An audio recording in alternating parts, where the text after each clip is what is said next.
تو حضرت عبداللہ ابن مبارک رضی اللہ تعالیٰ عنہ فرماتے ہیں کہ میں نے ایک نوجوان کو دیکھا کہ ایک راستے کے کنارے پر کھڑا ہے اور رو رہا ہے. میں نے سوچا کوئی ان کا بچھڑ گیا ہوگا اس لیے رو رہا ہے. کافی دیر تک میں اس کو دیکھتا رہا روتے ہوئے. تو مجھے حیرت ہوئی کہ یہ اتنی دیر سے کیوں رو رہا ہے, کوئی بچھڑ گیا ہے یا اس کا کچھ گم ہو گیا ہے. بہت دیر تک جب وہ بندہ وہاں سے نہیں ہٹا تو حضرت عبداللہ ابن مبارک رضی اللہ تعالیٰ عنہ فرماتے ہیں میں اس نوجوان کے پاس گیا اور میں نے اس سے پوچھا کیا بات ہے, کیوں رو رہے ہو. اب جواب سنیے, ہر نوجوان توبہ کسے کہتے ہیں اسے سمجھ لیں. وہ شخص کہتا ہے حضور میرے رونے کی وجہ یہ ہے کہ میں نے جوانی میں اسی جگہ پر ایک گناہ کیا تھا اور آج جب اس جگہ پہنچا ہوں تو مجھے میرا کیا ہوا گناہ یاد آ رہا ہے, تو میں رو اس لیے رہا ہوں کہ شاید میرے آنسوؤں سے گناہ کے دھبے زمین سے مٹ جائیں. اور آج جو تھوڑے سے بوڑھے ہو جاتے ہیں کہتے ہیں وہ گولڈن لائف تھی, کیا مزہ آتا تھا کالج کے اندر. العیاذ باللہ, کاش کہ پھر سے ایسی جوانی مل جاتی تو لطف اندوز ہوتے. یہ سوچے گناہ کو یاد کر کے, اس کی لذتوں کو یاد کر کے آج کا انسان افسوس کرتا ہے کہ اب مجھ میں اتنی طاقت نہیں. گناہ کو یاد کر کے رو. میرا یہ جملہ دل کی تختی پر نوٹ کر لو, گناہ کرتے وقت اچھا لگتا ہے, بعد میں پچھتانا پڑتا ہے. نیکی کرتے وقت تکلیف ہوتی ہے, بعد میں سکون ملتا ہے. گناہ میں لذت ہے, عزت نہیں ہے. لذت ہے, عزت نہیں ہے. تو سچے دل سے توبہ کرو. تیسری چیز, رزق میں برکت کے لیے قرآن مقدس میں رب قدیر جل جلالہ نے ارشاد فرمایا وَمَن يَتَّقِ اللَّهَ يَجْعَل لَّهُ مَخْرَجًا وَيَرْزُقْهُ مِنْ حَيْثُ لَا يَحْتَسِبُ. پروردگار ارشاد فرماتا ہے جو اللہ سے ڈرتا ہے اللہ عز و جل اس کے لیے نکلنے کی راہ پیدا فرما دیتا ہے اور اسے بے حساب روزی عطا فرما دیتا ہے. یعنی روزی کی بات نہیں کی گئی, بے حساب روزی کی بات. اتنی روزی عطا کرتا ہے جو بے حساب.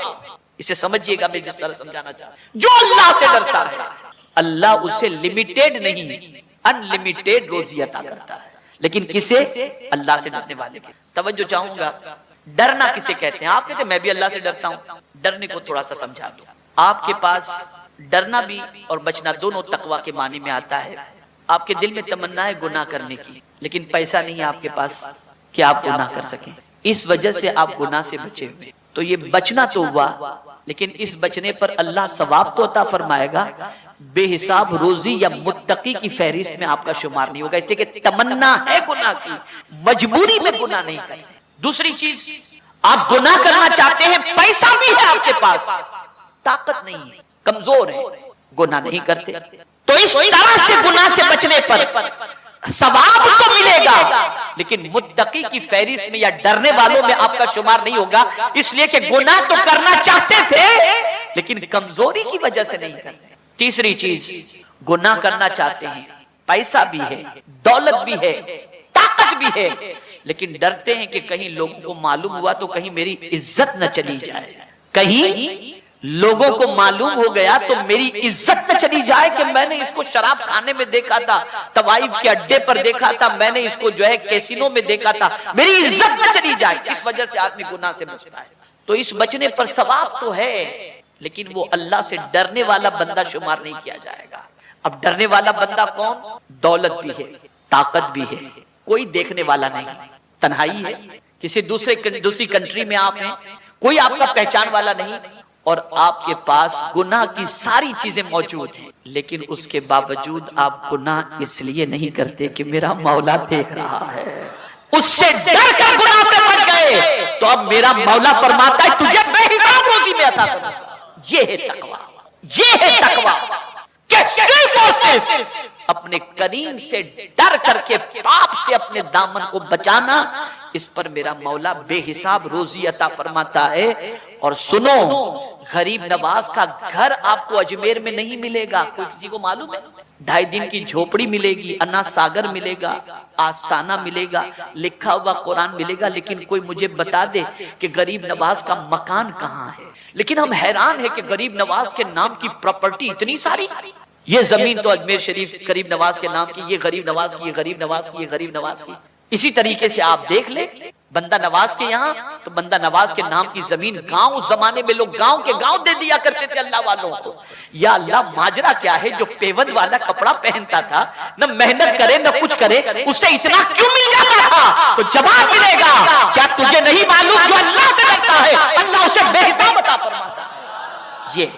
یہ ہم تنگی سے جتنا ڈرتے ہیں اتنا اگر خدا سے ڈریں تو اللہ عز و جل ہماری روزی میں کشادگی اور برکتیں عطا فرمائے. کریکشن کی ضرورت ہے، ہم سنور جائیں، ہمارے حالات سنور جائیں گے. اور ایک بات یاد رکھو، اللہ اور اس کے رسول کے ارشاد پر 100% یقین رکھو. جیسا انہوں نے فرمایا ہے ویسا ہی ہوگا. اس پر عمل کرنے کی کوشش کریں. نماز کی پابندی کریں کہ نماز چھوڑنے پر روزی تنگ ہوتی ہے. دسترخوان پر کھانے کے لیے جب بیٹھیں تو سر پر ٹوپی پہن لیا کریں. بسم اللہ شریف پڑھ کر کے کھانا کھایا کریں. بسم اللہ شریف پڑھ کر کے کپڑے پہنا کریں. بہت سارے اسباب ہیں، میں نے مختصراً یہ ساری چیزیں آپ کے سامنے پیش کی. آپ اس پر عمل کریں گے تو انشاءاللہ العظیم پروردگار جل جلالہ کرم کی نظر فرمائے گا. بہت مختصراً میں نے یہ ساری باتیں بتائی ہیں، لیکن میں سمجھتا ہوں کہ آج کے لیے اتنا کافی ہے. کل سے اس کی پریکٹس شروع کریں. انشاءاللہ العظیم پروردگار جل جلالہ کا وعدہ حق ہے، وہ برکتیں عطا فرمائے گا. خبردار دولت کے نشے میں چور ہو کر کسی پر ظلم نہ کرنا، دولت کے نشے میں چور ہو کر عیاشی مت کرنا، دولت کے بارے میں غرور مت کرنا کہ یہ کبھی ہم سے چھینی نہیں جائے گی. اس لیے کہ بڑے سے بڑے تاجدار کے تاج کو چھینتے ہوئے ہم نے اپنے ماتھے کی آنکھوں سے دیکھا ہے. بڑے سے بڑے دولت مندوں کو کاسے گدائی لے کر بھیک مانگتے ہم نے دیکھا ہے. اللہ اکبر. اے رسول اعظم کے دیوانوں، رزق کا قبضہ اللہ کے دست قدرت میں ہے. وہ جسے چاہے تنگی اور جسے چاہے کشادہ عطا فرما دے. اس لیے اس کی طرف پلٹو، اس کے حبیب کے وسیلے سے اس کی بارگاہ میں دعا کرو کہ اللہ تعالیٰ روزی کا دینے والا ہے، ساری نعمتیں اللہ ہی دیتا ہے، لیکن تقسیم کرنے والے تو مصطفیٰ جان رحمت ہیں. سرکار فرماتے ہیں اللہ یعطی وانا قاسم، میرا مولا دینے والا ہے اور میں بانٹنے والا ہوں. نہ اس کے دینے میں کمی نہ مصطفیٰ کی عطا میں کوئی کمی ہے. تو اللہ اور اس کے رسول سے اپنے تعلق کو مضبوط رکھتے ہوئے زندگی گزارو اور سچ کا سہارا لو. انشاءاللہ العظیم اللہ اس کی برکتیں ضرور عطا فرمائے گا. اللہ عز و جل آقا کریم صلی اللہ علیہ وسلم کے صدق و توفیل مجھے آپ کو سب کو قرآن و حدیث پر عمل کی توفیق نصیب فرمائے. اس بندے کو اتنی عزت عطا کرتا ہے کہ دنیا اس سے محبت کرے یا نہ کرے، مولا فرماتے میں اس سے محبت کرتا ہوں. ہمارا حال اتنا برا ہو گیا، اتنا برا ہو گیا ہمارا حال.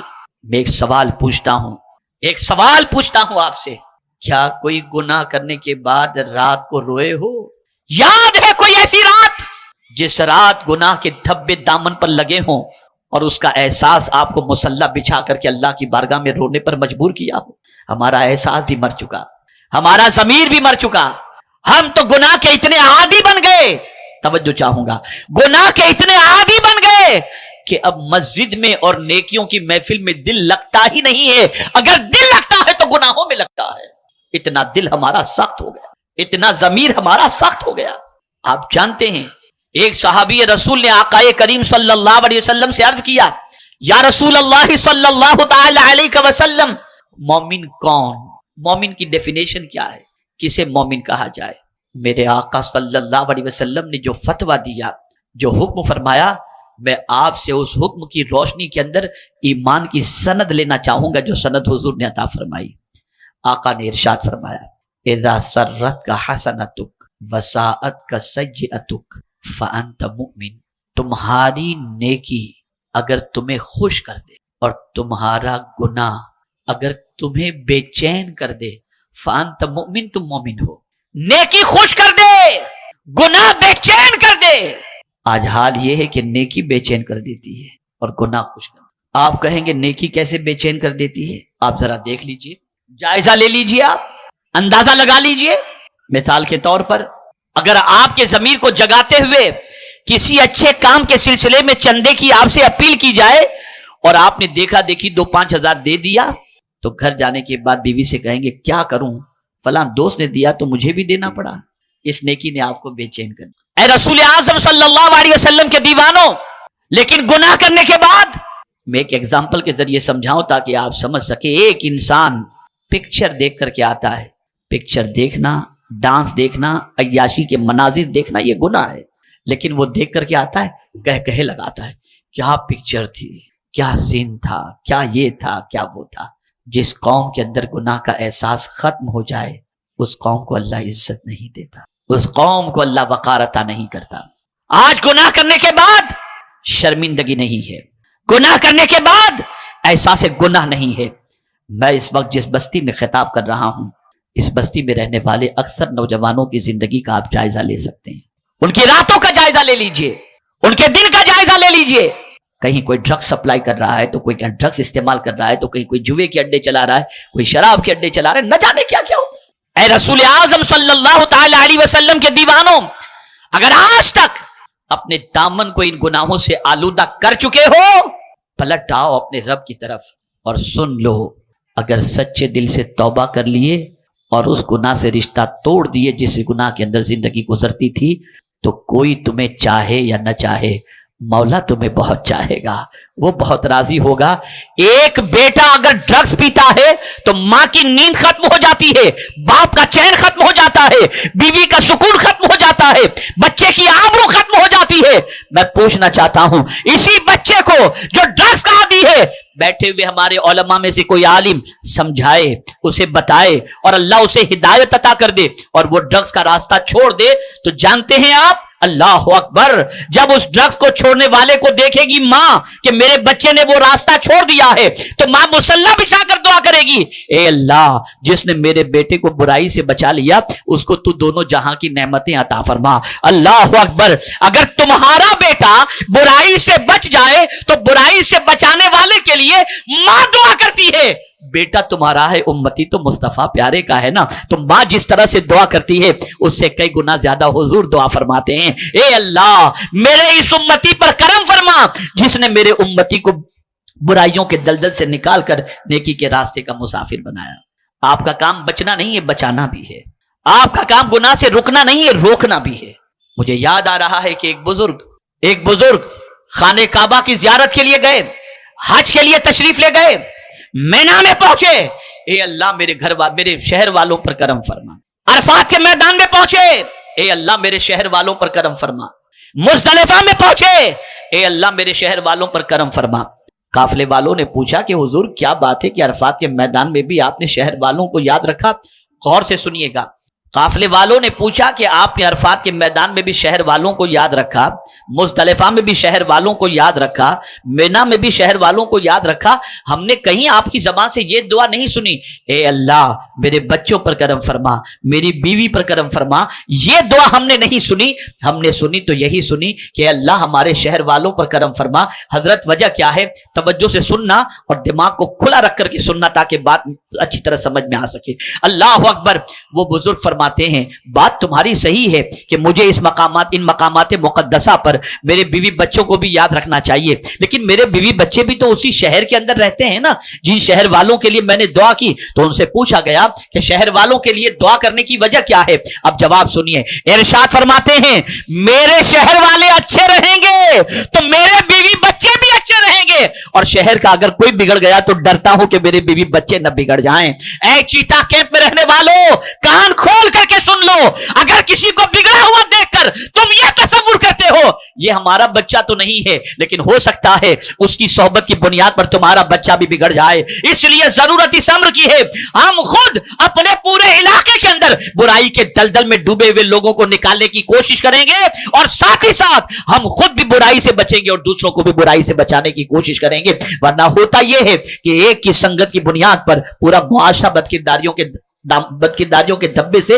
داغدار ہو جاتا ہے. میرے پیارے آقا صلی اللہ علیہ وسلم کے پیارے دیوانوں، میرے اتنے سارے نوجوان جو اس وقت ایک بڑی تعداد کے اندر یہاں پر موجود ہیں، میں انہیں اپیل کرتا ہوں نوجوانوں سدھر جاؤ، نوجوانوں سنور جاؤ. تمہارے لیے قانون اللہ نے عطا فرمایا، اس کے رسول صلی اللہ علیہ وسلم نے عطا فرمایا. میں ایک شعر کی روشنی میں سمجھا دوں.